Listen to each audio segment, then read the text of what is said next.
podcasts. The Profile.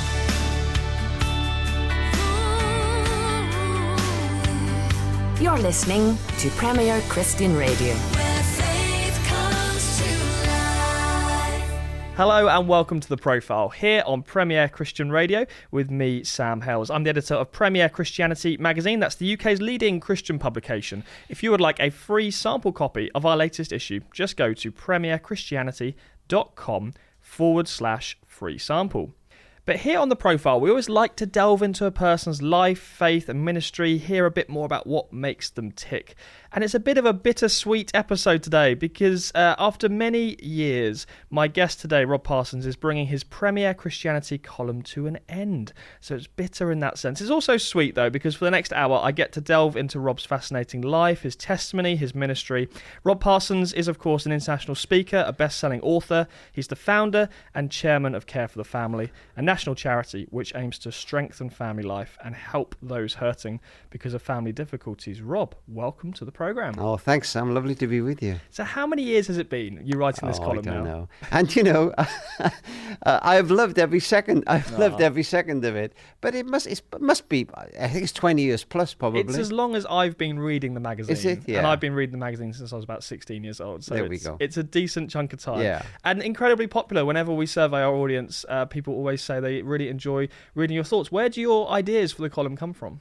Oh, do you know, I wish I could say they came directly from heaven, but somebody once said of one author he didn't have an unpublished thought in his head, and sometimes I feel a bit like that. Oh, I don't know. Somebody said to me some years ago, Rob, I think you're a bit of a watcher. I kind of watch. I watch people and stories, and I think when you find a fascinating story or illustration, there'll be something of God in it. And I was brought up, my parents didn't go to church, but I was brought up in a little Brethren assembly. And I was told a cardinal rule of preaching is the illustration must always be subservient to the text. And I don't think I believe that now. I believe that when you find a fantastic story, you sometimes begin with a story and there'll be something of God in it. And I think Jesus taught like that. So I keep my eyes open for things, Sam. So tell me more about life growing up. I understand that there was no hot water and no plumbing in the house where you grew up. Yeah. Do you know, at the time it seemed pretty normal because everyone in the street was the same. Mum was an office cleaner. Dad was a postman. Although she didn't work until I was about 12. She was home there. We rented our home. We had no inside toilet, no running hot water, no inside bathroom, no toilet paper. Even now, I can't look at a copy of the Southwest Echo without a million memories coming flooding back. But the incredible thing is I didn't feel poor. Right. All the kids in the street were like that. We had enough to eat. Life was okay. Yeah. But looking back, it seems a little different. Sure. So what was it that made your parents send you to Sunday school, given that they didn't have a faith of their own? But, you know, I think they actually did have a faith of their own. Something had happened a long time ago in their lives. I mean, a pretty traditional faith, but they certainly didn't go to church. But one day, Miss Williams from the little gospel hall on the corner of our street knocked our door and said, would any boys or girls in this house like to come to Sunday school? And my mother said he'd like to go. And Miss Williams took my hand and led me down the street and into the world of Sunday school. And she was an incredible person. I often say now, you don't have to be young to be a great youth leader. And she never did get married. She never did have kids of her own. But I think she had hundreds of children. And that little Brethren assembly, you know, it's kind of in to knock our roots, to make fun of them. They're kind of sometimes their legalism and their silly rules and regulations. But in truth, they loved me, they cared for me, and that experience of being that little Brethren church changed my life. Wow. Can you pinpoint a particular moment for you where you feel like you became a Christian or faith became real? You know, was it during those early years of Sunday school or was it later on? I think there were two things. I think when I was 12, they used to take us kids, boys, to a summer camp on the Gower. And I can remember kneeling in a muddy tent and giving my life to Christ. I remember that well. And then I kind of fell away and I was about to drop out of church and about to drop out of school. I didn't really understand school. We only had a couple of books in our home. We weren't academic. But an older man from our church called Arthur Tovey came up to me and said, Rob, we're having a little Bible study next Wednesday in my home. Would you like to come? all I wanted to do was be a rock and roll singer. And so it wasn't the greatest offer you'd ever had. But I said yes. And Arthur and his wife were poor. They lived in 2 rooms in his mother's house. He'd never passed an academic exam. He had no understanding of theology, but he loved kids. And they made us feel special. He taught us the Bible for 25 minutes. And then in this tiny room, because he knew we'd get bored, he erected a table tennis table with 2 bits of hardboard, and we played ping pong with the bats up against our chest. If the ball went underneath the table, it was an engineering job to get it out. And then with what little money he had, he did buy us fish and chips. And as we're coming back from the chip shop and the vinegar was seeping through the paper, Margaret had the tea brewing. And they made you feel like a king. Whatever teacher said about you, and one teacher had recently written in my report, something I put in a recent Christianity article, he's making no use of what little ability he has. Arthur told you were special, that God had given you gifts. And if you missed that class, he'd come hunting you down. And I think those people changed my life. Wow. And when I was about 17, he said, Rob, I think God has given you a gift of public speaking, and I'm going to teach you. That was scary, Sam. He was the worst public speaker you've ever heard in your life. And he got out something only your older readers would know, an old flannel graph. It was a bit of cloth, and you stuck characters on it, and he taught me to teach the parable of the prodigal son to kids. It's amazing because in one sense that is so simple, isn't it? The story you tell of that upbringing of other Christians who simply loved you. It sounds like a very uncomplicated way of doing quote unquote children's ministry, but there's a wonderful simplicity that clearly had a very profound effect on your life. Do you know, and I do find this quite a dilemma, to be honest, because at the moment in Care for the Family, we've got this incredible initiative, the Kitchen Table Project, about passing faith on, particularly to under 10s. Those are crucial years. I myself have taken the whole bringing home the prodigals message and getting your kids through church that they're ending up hating God around the world. And I'm a big believer in youth programs. I think parents tend to give youth leaders a hard time because they want them to do in one night a week what they've not managed in 16 years. So I'm all for incredible youth programs. Nevertheless, sometimes you come across a little church that's got it all wrong. They've got no youth programs, probably. They're filled with older people. But the young people there feel loved. They feel part of a family. Everything's wrong with it in terms of youth work, but they are loved. And I find that an interesting phenomena. Coming back to your story, tell us a bit about what happened after you grown up, go through school. What came next in terms of work for you?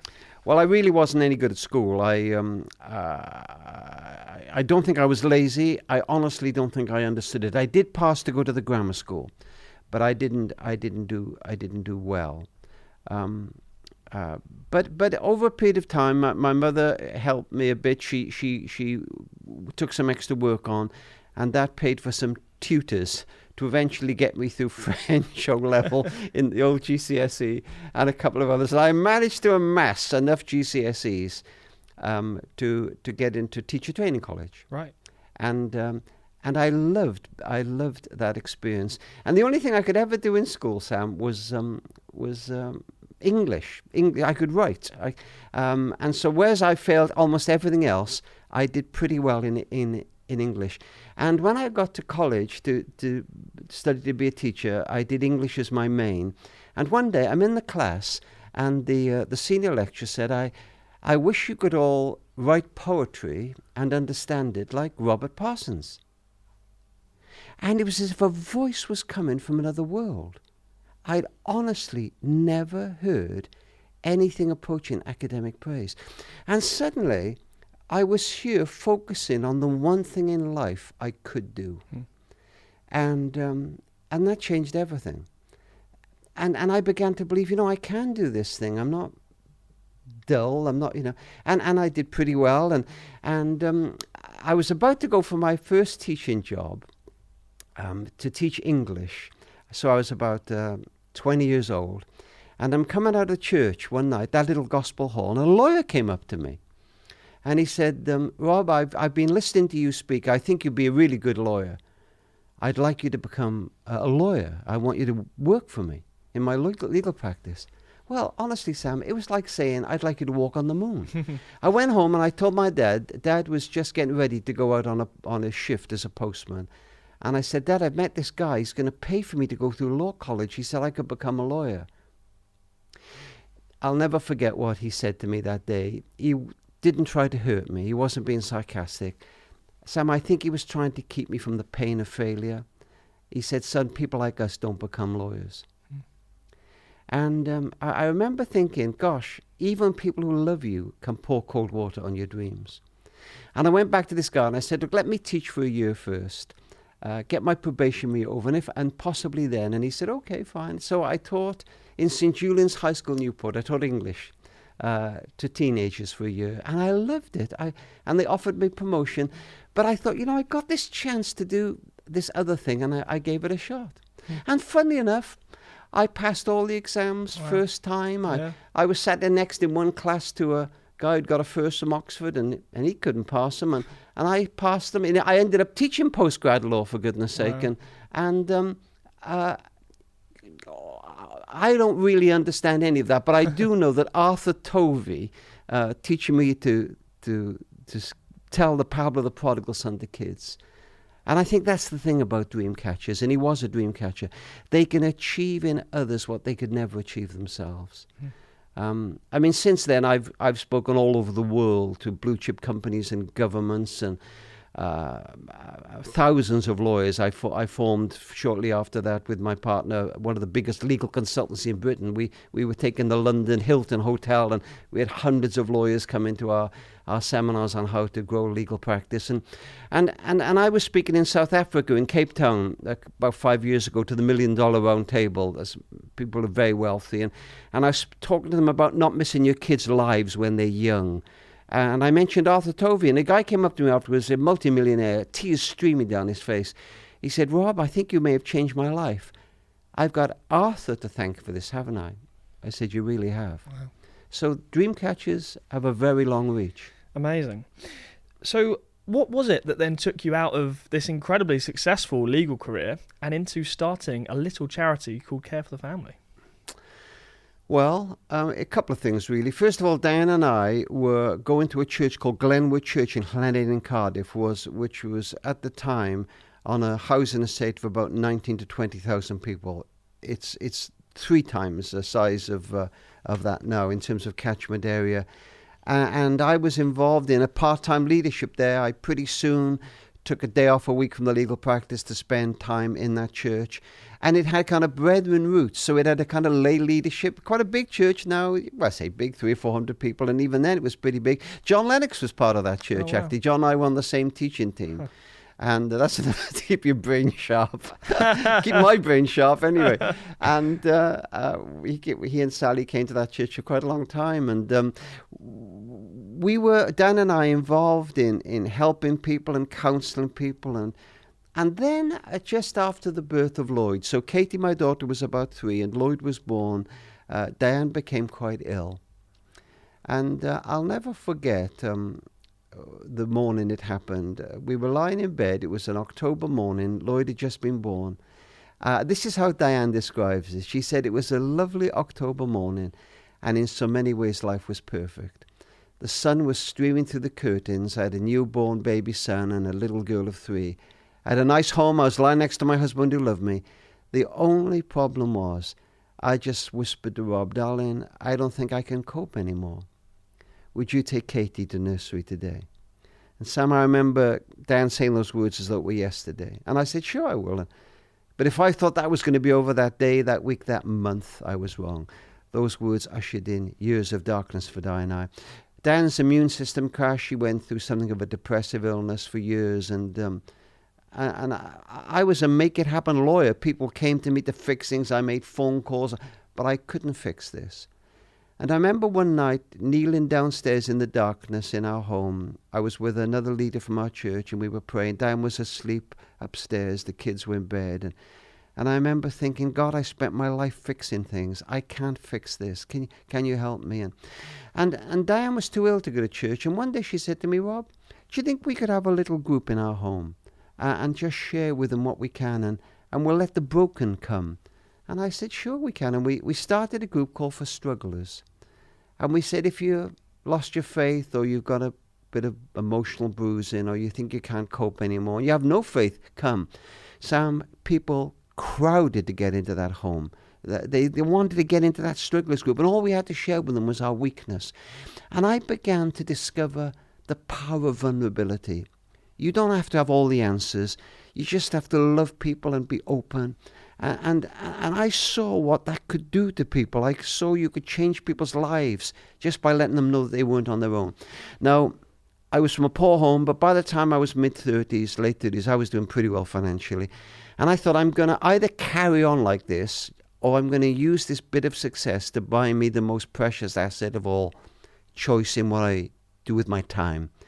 And I decided when I was 40, I was going to leave the legal practice, and I was involved with this wonderful charity that had just begun a department of care for the family, and I became its first director.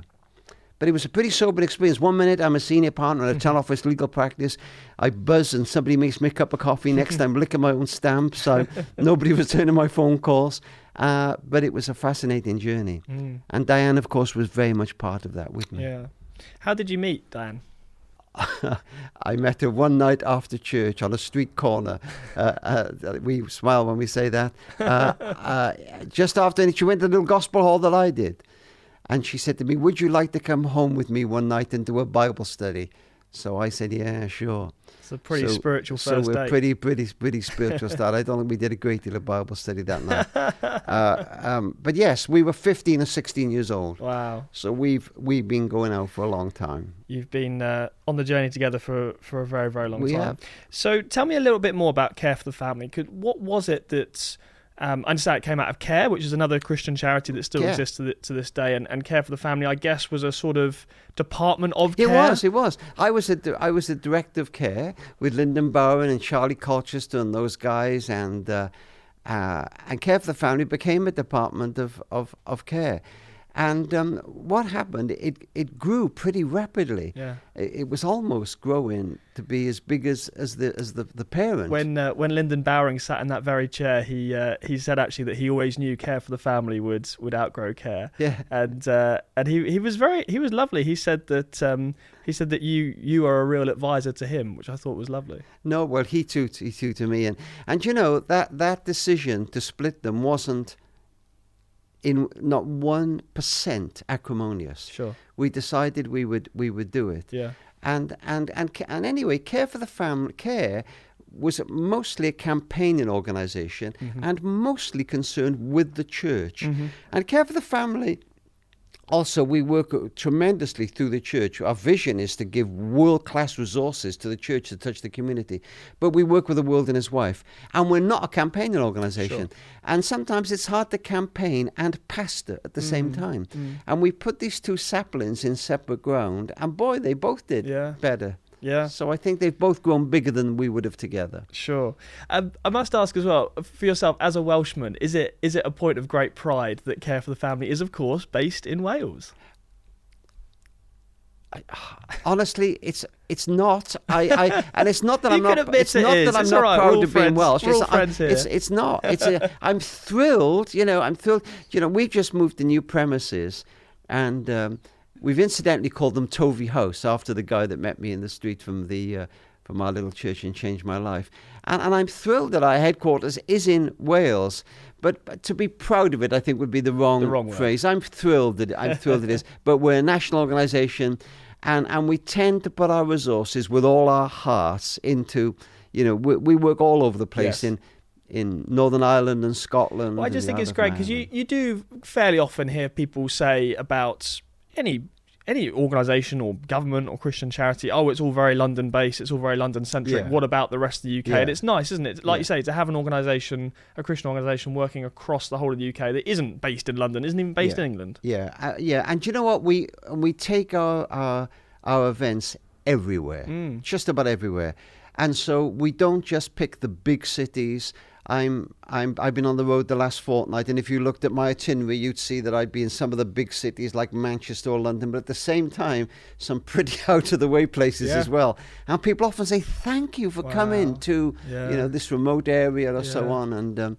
And I think that's quite important, actually. Yes, I think so as well. And again, especially in the media, we do, even the magazine I represent, we can sometimes fall into the trap of talking about the big churches, the mega churches, the big Christian leaders. And I think sometimes it's right to say, well, what are we doing to resourcing the smaller churches that are struggling, that don't have a huge leadership team, or, don't normally have a big worship leader pass through. So I can imagine that people are very grateful when tours like yours sort of roll through town. Yeah, they are. They are, I think. And I do think that is a dilemma of, and we all fall into it, of defining success in terms often of numbers. Yeah. And sometimes that's why I think festivals like Spring Harvest in Keswick and New Wine and those things are good. They sometimes they bring together Christians from all kinds of churches, big and small as one. And I actually think it is very important that all streams kind of try to cross over as much as possible. One of the big dangers is that streams become isolated. Just their own things, their own, and that's always a pity. Yeah. I'm always impressed when you go into a city and the church leaders genuinely work together across the barriers. So looking back now, we've got 30 years of Care for the Family. Yeah. What are you most proud of in that time? What are the achievements you look back on and think, wow, that was a real success? I can only think of it in terms of stories, really. A woman came to one of our very first seminars in York. No, it wasn't York. One of our very first marriage seminars. And it was on a Saturday. I forget just now what it was. And she wrote to me shortly afterwards. And she said, Rob, this day was our last hope. We'd been married for 14 years. My husband had an affair. I couldn't forgive him, no matter how sorry he said he was. But as I listened to you and you talked about God's forgiveness, I thought, if possible, I want my kids to have a mum and a dad. And I'm going to try again.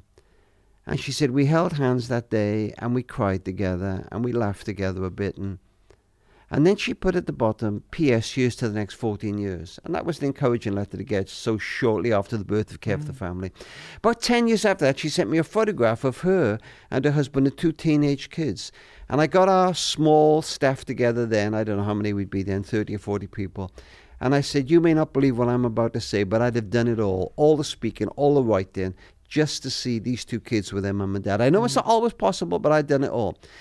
Then, about 5 years ago, or 10 years ago, perhaps, she sent me another photograph of their 40th, I think, wedding anniversary and invited me to it. Wow. So there was this incredible sense. And I often think of that woman. Was forgiveness easy for her? No.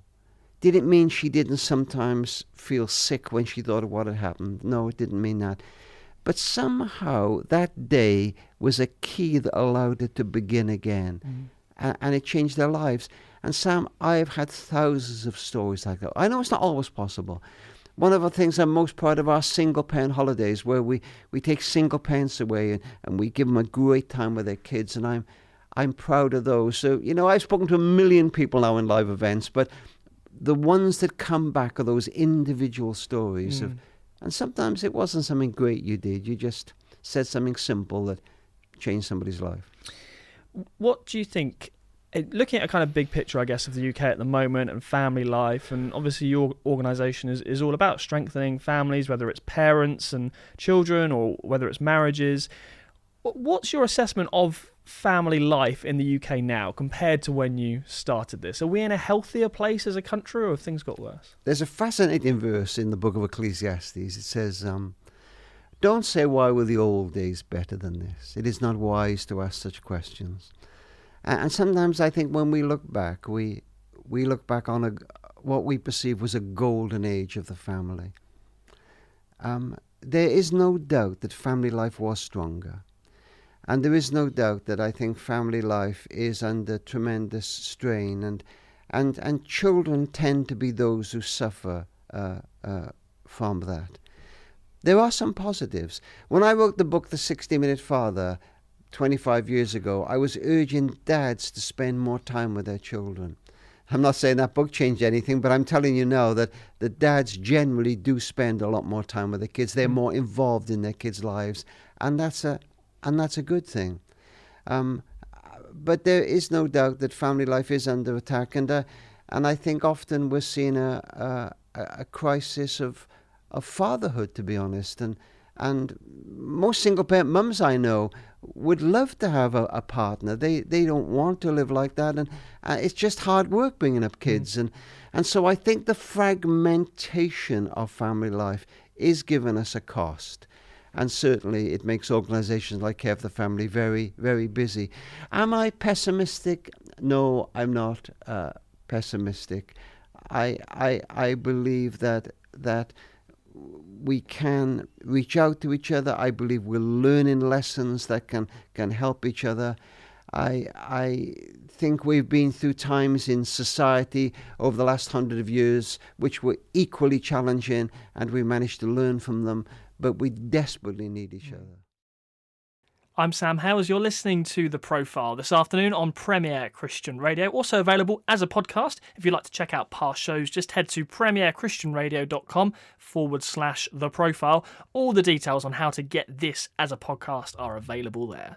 We'll be hearing lots more from my guest, Rob Parsons, right after this. Premier Christianity Magazine. In this month's issue, we give you a rare glimpse inside China's underground church as Paul Hattaway gives us the lowdown on what's been called the greatest revival in history. His special report reveals how the nation's 100 million Christians are thriving and seeing many miracles and salvations despite serious persecution. Plus, find out why Benny Hinn has renounced the prosperity gospel, get equipped to help those suffering with mental ill health, and be inspired by the Christians who are proving you're never too old to go on mission. for your free copy, visit premierchristianity.com/free sample. The Profile.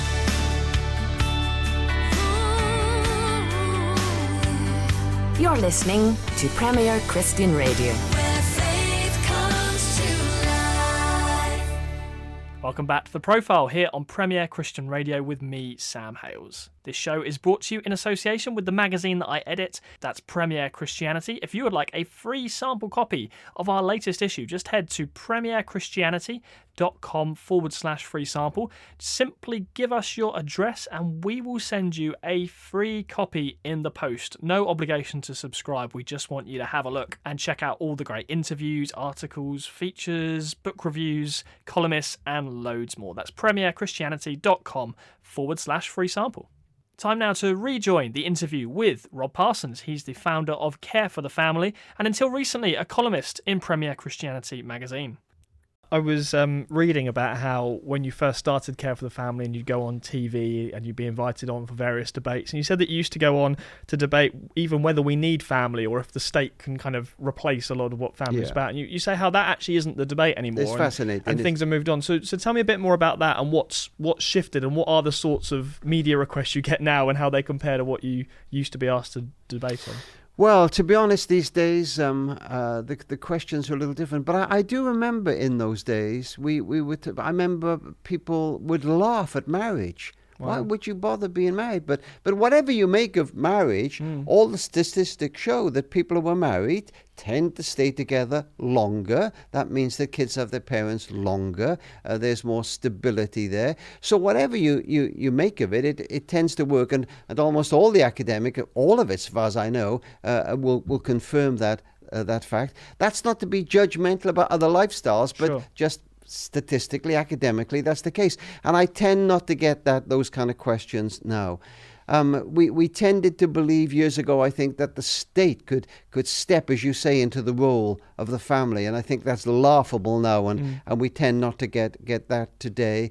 And I think since austerity, also, we have seen how expensive it is for the state to try to do what families and wider society was meant to do. So, for example, I think sometimes Care for the Family sits in the place of the old extended family. Well, when I was a kid, you could get some advice on family life over the garden wall. Granny was around the corner, Auntie was just down the street, and if your newborn baby was crying all night, there were people who could help you in that. If your teenager was driving you crazy, somebody would say to you, it's probably normal. And societies were meant to do that for Right, each other. yeah. And when we don't, government actually can't. There's no amount of money you can throw at that to get it. You can try. So I think we're rediscovering the desperate need, not only of the family, but of the wider family. And actually, I think the local church is just so vital in that. Honestly, and I do think that the local church gets so many knocks. Churches are doing an incredible job, I think, in touching communities. Yeah, I was thinking that as you were talking about the need for community around you and how things have changed. And like you say, we now have, think about my family spread all over the country, all over the world. Yeah. We don't all live together in the same, Yeah. town or village like might have been in the past. But the other thing that made me think on that is how technology has disrupted some of this. And you think about the statistics on loneliness going through the roof, and how we're more connected than ever to other people, and yet we are sometimes still so isolated as well. So that must be another huge challenge to family life. I mean, everything from looking at your iPhone rather than parenting your child, or these devices getting in the way of a healthy marriage. What's your thoughts on technology? Because this has been a huge disruptor, not only to family life, but to really how a lot of us do our everyday life. Yeah, it's an area in which care for the family is investing an enormous amount of resource, and will do over the coming years. Catherine Hill, our UK director, has just written an incredible book called Left to Their Own Devices, Confident Parenting in an Age of Screens. But what we're discovering is not just a problem for kids, the major problem, but the parents' use of technology. And lots of kids saying, we can't get our parents' attention. Right. And Catherine talks about being outside of school the other day and a little girl running out with a painting for her mum. But in the end, she gave up trying to show it to her because Mum couldn't get off this mobile phone. And that's the sadness, isn't it? But there is so much good, of course, in technology, but there's credible loneliness. Diane, in her new book, talks about a phone call we had some time ago at home. We were in the middle of watching something, I don't know, probably Strictly or something, I don't know. I was probably asleep. And the phone went, and I heard Dan say, I'm sorry, you've got a wrong number. And then she kept talking for about 10 minutes. And I said, what happened? She said, it was an old lady on the end of the phone. And she said to me, oh, my darling, don't hang up. You're the first person I've spoken to this week. And you kind of sense that woman dialed random numbers, hoping to find somebody who would talk to her. Of course, thinking about family life, I used to have a little trick up my sleeve, because people always used to say to me, oh, you're a Christian, all you care about is the nuclear family. But I don't know if you know, but our kids have never lived in a nuclear family. Before they were born, a kind of guy who was practically living rough came to stay with us one night for Christmas and never left. And Ronnie's still with us. So we've lived in an extended family practically all our married lives. And our kids have only ever known that. They're grown and gone now, but he's still with us. I would love to hear a bit more about that. I wanted to ask you a bit about Ronnie. How did that come about? Do you know what? I'm not recommending this as a strategy, but it literally just happened. One night, we'd been married a couple of years. There's a knock on our door. It's late. It's dark. I open it. There's a man standing there. And I recognize him. His name's Ronnie. Slightly educationally challenged. Spent all his life in care. No real family of his own to speak of. And he used to come to our Sunday school and youth club when we were kids. The Sunday school superintendent used to go and collect Ronnie on a Sunday from the care home, bring him to Sunday school, take him back afterwards. But now he's left the care home, and although he can use a knife and fork, he's got no real social skills. He's not got a job properly, and he wasn't living on the streets, but living in appalling circumstances. And in his right hand, he's got a black plastic bag with all his worldly possessions in, and his left hand a frozen chicken. And I said, Ronnie, it's Ronnie, isn't it? Yes, he said. I said, Ronnie, how'd you find me? He said, somebody told me where you lived, Rob. He had lost contact with him over the years. And I said, where'd you get your chicken? He said, somebody gave it to me for Christmas. I said, well, do you know how to cook it? He said, no, I don't know how to cook it. I said, come on in, Dan will cook it for you. So Dan cooked his chicken. And she said to him, out of the blue, why don't you stay with us tonight, Ronnie? And he stayed with us that night. And then he came and stayed again and again. And then suddenly it was Christmas Eve. And she said, don't go home now. And he just never left. If you said to me, well, how did that happen? I'm not really sure, but he never left. And shortly after he joined us, he got a job as a dustman. Ronnie was a dustman for 29 years. And in those early days, I was in the law practice, so I used to drop him off at the dust yard, then I'd go into law practice, and when I got home at night, he'd be sat in a chair smiling. And I say, Ronnie, when I get home at night, you're always giggling. What amuses you so much? Robbie said, when you take me to work in the mornings, the other men say to me, who's that brings you to work in the fancy car? And I say, oh, that's my solicitor. And you know, Sam, I don't think it was that. I think it was this. Ronnie had never had a mother take him first day of school. Never had a dad say, how'd it go in the big school today, son? And now he's a man, and somebody is dropping him off and is saying, how'd it go today, son? And we all need somebody at the gate, however old we are. And so it's been fascinating to see how that has molded Ronnie's life. And he helps collect the money now in church in the collection. He works with homeless people himself. He came home a couple of years ago. His new shoes were gone. I said, where are they? He said, I gave them to some homeless guy. Goes out every Sunday night. He does the dishwashing for the people that serve beef burgers to the homeless people. And he volunteers now in care for the family. Wow. So we gave him a big certificate the other day. He packed 10,000 pieces of literature. Wow. And they gave him a certificate. So he's in his 70s now, but it's quite a story, isn't it? Yes, amazing. Yeah. What does church look like for you at the moment? We've talked about your Brethren upbringing. Is that still what local church looks like? No, for you? it's not really. I mean, Glenwood Church did have Brethren roots, but it's quite I don't know how you describe it. Independent, evangelical, slightly charismatic, perhaps. I once heard someone describe themselves as charismatic with a seatbelt, which I thought was a brilliant description. That's pretty good, actually. Yeah, that's very good. But it's a great church, and it has a homeless centre. It helped to start up a debt counselling centre. It's involved in an arts centre. Wow. It's been an incredible, it's been an incredible church touching the community. Paul Francis, our church leader. Brilliant guy. I used to mentor him, but he looks after me now. And I'm in that local church almost every Sunday. Wow. I go. I don't like it when Christian leaders don't go to church. I'm in that, and they let me preach there sometimes. So it's no. There's something. I've heard other people talk about how being in your local church on a Sunday can be quite grounding. If you do have a ministry and you're touring or you're speaking on big platforms, there's a sense in which it keeps you humble almost. It's amazing. I mean, we have got a little relationship with a church of about 30 nearby, and it wasn't. And normally, you know, I get some invitations to go speaking, and they come in to care for the family, and they come in, and you say, can we do it? Can we not do it? And sometimes you're booking 2 years ahead, so it's a big deal. And I was due to speak on the Sunday at this little church, and they rang me on the Monday and said, Rob, you're due to be with us on the Sunday. So I said yes. They said, we decided to have something a bit different. Would you mind not coming? Would you not come in? They were going to have a cafe style of church or something, and I said, no problem. That's what local church does for you. Right, keeps you grounded. Yeah. Brilliant. Have you ever had any major crisis of faith? Any huge doubts? Not everyone has, but has that been a part of your story over time? I have certainly been through what some have called, I think, perhaps this is too extreme, the dark night of the soul. And as for doubts, sure, I've had plenty, and actually have plenty. I mean, by that I mean, well, let me explain it a different way. I think the most famous doubter in the Bible is Thomas, doubting Thomas. Yep. But the best doubter is John the Baptist.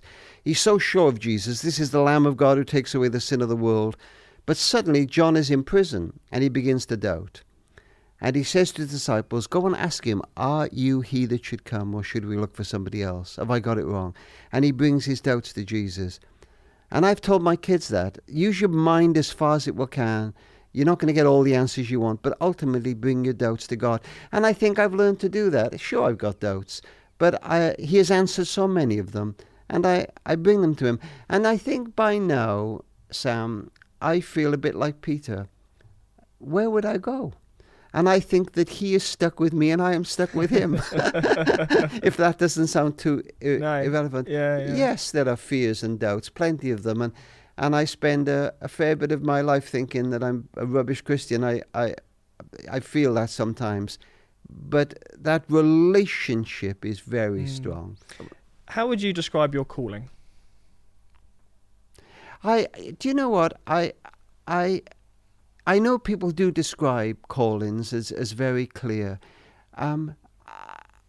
I try to do that day what I think I'm called to do. One day at a time. If I can.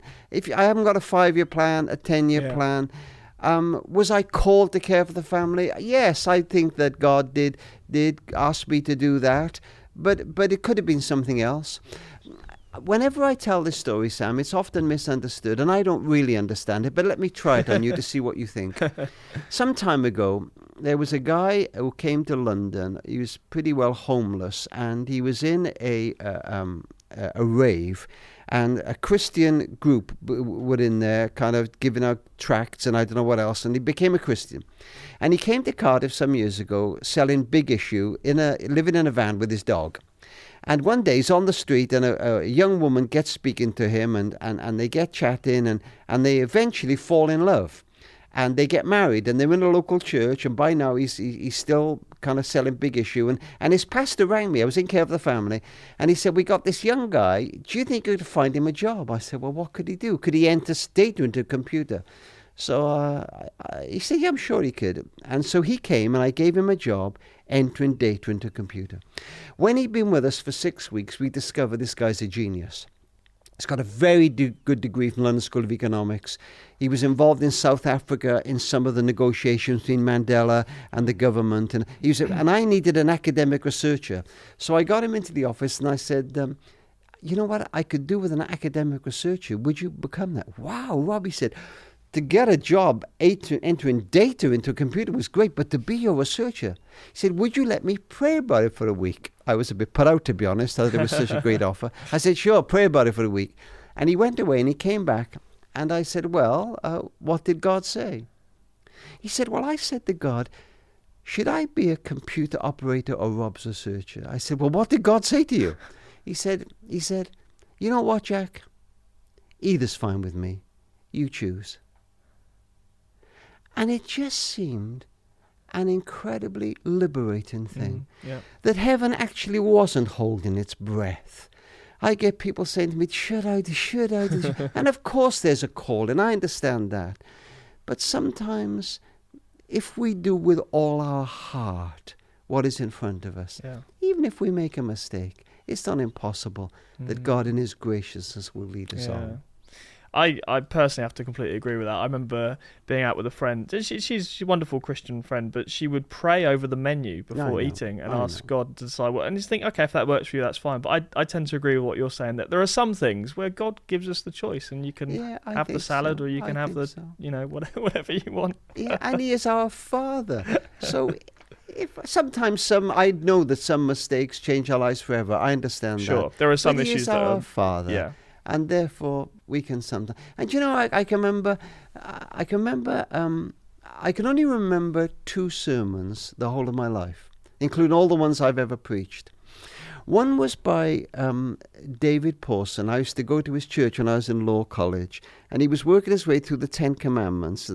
And David used to start speaking on a Sunday night, preaching at about 7:10 and finish at about 7:50. And this night they were interviewing some nurses who were going to a very dangerous African country. And the interview went on and on. So David didn't get on his feet till 7:20. So we all thought we'd be there at midnight. And he got up and he said, ladies and gentlemen, tonight we are coming to the commandment, thou shalt not covet. In the light of what we'd heard from these young women today and their sacrifice, how dare we covet? Let's pray. So I've never forgotten that. That's my first one. And the second was an old Welsh evangelist called David Shepherd, not the famous cricket, an old Welsh evangelist. When I was 19, isn't that amazing? I can remember that when I was 19, the non-poetic will of God. And what he said was this. In fairy stories, the ending is like this, and they lived happily ever after. But the will of God is not like that. He said a young man may be called to Africa, and after 6 months he is ill and has to come home. And people say it wasn't God's will, obviously. How do you know? You can't tell when or not you're in the will of God by just circumstances. And the more scary thing is, you can't tell when things are going well that you are in the will of God. So Care of the Family is going through a great period at the moment. We're blessed, we're helped, or perhaps your church is growing. Isn't God blessing us? Yes. Am I banging the center of the will of God? Well, maybe and maybe not. It's deeper than that. What's been the best day of your ministry so far, and what's been the worst day? The worst day's easy. We went through a period in Care for the Family some years ago where we were going through a very, very difficult time financially. We were going through a period of redundancy, and it was very, very hard. I think I'd made some bad mistakes. And I can remember getting up early in the morning, 5 o'clock, and crying for 6 months solidly, practically. And that was hard and humbling.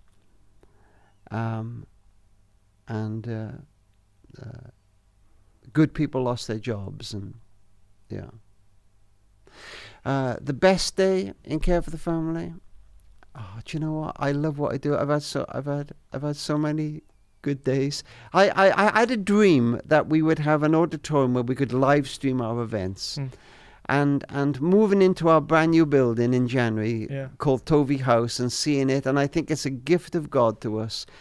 If somebody asked me to give a seminar on how do you raise finance for a building, I don't think I could do it. We've raised the finance pretty well, but it's like a gift of God to us, Sam. It's like the manna from heaven. And I get in there every day and I pinch myself. And that first day there was amazing. So I thank God for it, yeah. You've written many books, and we haven't yet spoken about any of them in particular. But do you have one that's your favourite, or one that you feel like's had the greatest level of influence or impact on people? Well, the best-selling book is The 16-Minute Father.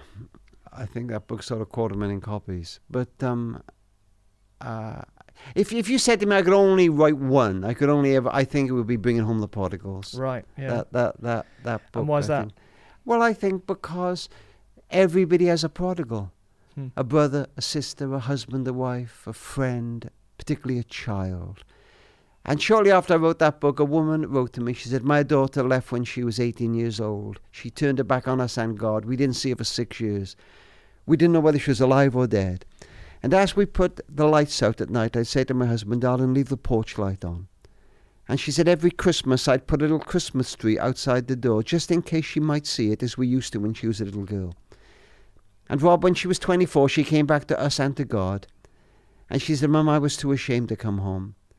But I wanted to come home. But some nights, in the early hours of the morning, 2 or 3 o'clock in the morning, I'd drive into our street and I'd sit in my car.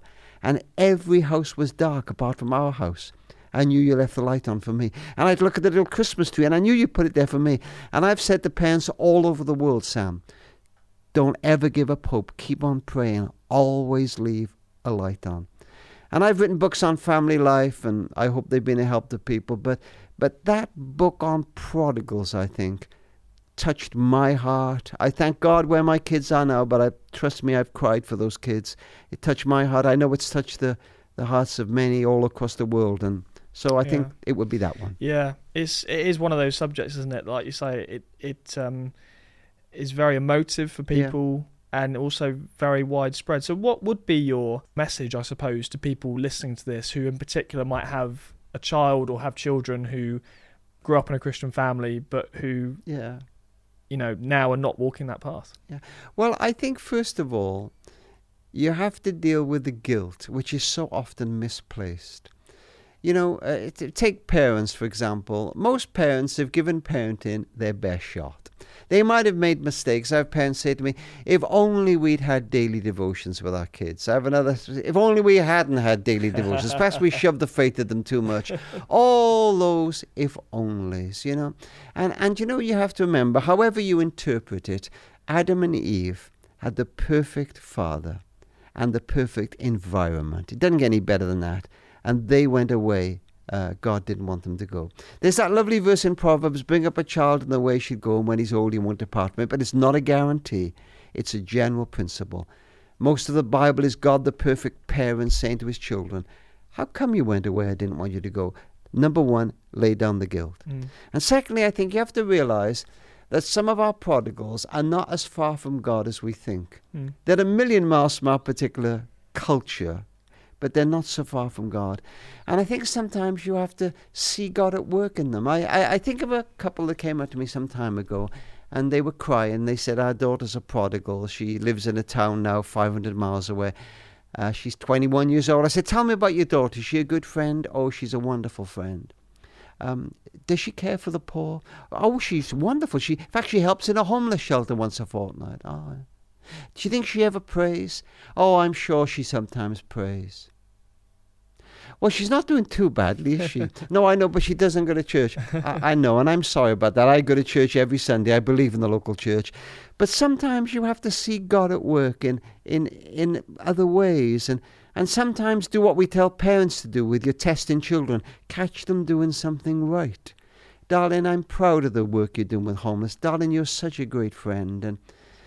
But ultimately, sometimes our kids are breaking our heart. They do absolutely walk away from everything. And then I think all we've got left is prayer. But that's to say everything, isn't it? Time and time again, we believe that God loves our prodigals even more than we. And sometimes you literally have to leave them at the foot of the cross. Your most recent book is Let Me Tell You a Story, The Best of Rob Parsons. Yeah. Isn't it a bit early in your career for a best of, Rob? Bit early in my career. It was worth doing this interview just to have somebody say that to me. You know the annoying thing about that book, Sam? There's 49 stories in it. Why on earth didn't I put 50 in there? Could I not think of 50? The best of, I don't know. These are stories I have loved telling down the years. And you know the funny thing about stories? Sometimes I'm telling a story and the audience are telling it with me. They know the next word. I've told these stories so many times, but people still seem to say, I love it. Tell us that one. Tell us that. I suppose it's like going to a rock concert and listening to your old favourite songs. Yeah. Do you ever wonder what your life would look like without any form of faith? If you hadn't had that brethren upbringing, if you hadn't have had those Bible studies, do you ever wonder what you'd be doing now?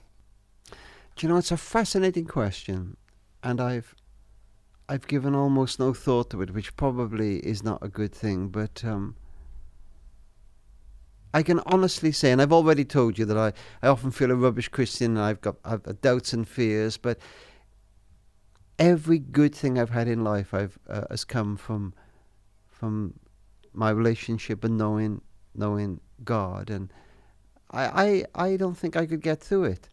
I think if I really thought about it, that his leading, I honestly believe that what my relationship with God gave me was a belief that I was loved anyway. There was nothing to prove. That I had gifts. The ability to pray. I can remember standing up in front of audiences of lawyers, thousands sometimes of them, and just praying before I went on stage and seeking his strength and wisdom. And if I felt I'd got it wrong, seeking his comfort or asking for wisdom. We lack wisdom today. We got lots of brilliant minds, but we lack wisdom. And I get on my knees every morning and say, God, help me, give me wisdom for the day. And so I dread to think, to be honest, what my life would have been like. But I thank God, honestly, for today. The Daily Mail once described you as the man who reinvented fatherhood. Yeah. Is that how you'd like to be remembered? No, I don't think so. My kids were falling around laughing at that title. I was Linda Lee Potter when I wrote the 60-minute father. No, do you know what I think God has used me to do down the years? I think he's used me. Well, let me tell you another story. Now, let me come back to that. There's one of my heroes is a guy called Lewis Smeads, Professor Lewis Smeads. And when Lewis, he's dead now, but when he was leaving seminary in America, he said to his old theology professor, I'm about to take up my first pastorate. Give me some advice. And the old pastor said, Lewis, remember you're speaking to ordinary people. And Lewis Smeads remembers thinking, is that all you can give me? Do you get to be a theology professor for that? But Lewis said, as I sit in church now and I listen to the preacher talking about the oil running down Aaron's beard and complicated theological matters, I think of a woman touching the lump in her breast, of a couple who are about to have their home repossessed, of another young woman who's just been betrayed by her best friend. And I try to remember what my old professor said, remember you're speaking to ordinary people. And I think one of the greatest privileges of my life, Sam, is I've tried to remember I'm speaking to ordinary people. And I've tried to bring people hope. And I've tried to make people who felt that they had nothing to give think that they did have something to give and they would add value. And that has been the greatest privilege of my life. And I do that with as long as there's breath in my body. I was going to ask, what does the next few years hold for you? People always ask me, when are you going to retire? When are you going to retire? That's not what I said. No, I know. No, I know you don't. I know. But you know, let me tell you what we do in Care for the Family now. We have a leadership team there, and the leadership team run Care for the Family. So that's wonderful. I don't have that title CEO now. But if I retired, Sam, I'd speak and write. So I may as well do that for Care for the Family. I just, and frankly, I'm going to keep going as long as I possibly can. Not in a controlling way. We have incredible leadership in Care for the Family now, and there's been that incredible, I think, succession. We have people speaking for us like Catherine Hill and our UK director and writing out and people like that, and so we're thrilled. The next 5 years, I think, more the same really. I'm working on a book at the moment on public speaking, particularly for the church, and we're going to run a seminar called The Heart of Communication. Brilliant. And it's not that I think I'm the best public speaker in the world, but I've watched some of the best public speakers in the world, and I've learned some lessons myself. I think I can share those with some people. So I really want to give myself to that. And there's a couple of other ideas too flying around, which I can't tell you about, which... I'll go on. We're all friends here. which may be interesting. Before I go, can I honestly and from my heart thank you for those years of writing for Christianity Magazine. To say again that my stop it is nothing short of thinking, you know what, it's probably time to hang my boots up in that one particular area. But in many ways, you'd only have to ask me, and I don't have to think of it for 10 seconds, and I'll write an article anytime you ask me to. I have loved doing it. I respect what you do. I love what you do. And some of the initiatives you guys have got going now, like, well, I won't name them, but many, many initiatives changing people's lives, I think it's incredible. And it's been a great, great privilege for me over those years to write for you. Thank you. Thank you, Rob. We've loved having you. My thanks to Rob Parsons for being my guest on The Profile today. It's been great to have him, and it's been great to have you along for the ride as well. I do hope you enjoyed that. If you'd like to hear more great interviews just like this one, why not access this show as a podcast? premierchristianradio.com/The Profile is the place you need to go to get all the details on how to listen to this show as a podcast. It's out and available every single week. You can download a brand new interview direct to your phone or tablet. premierchristianradio.com/The Profile. Thanks once again for joining us this afternoon on Premier Christian Radio. It's been great to have your company. We'll see you next time.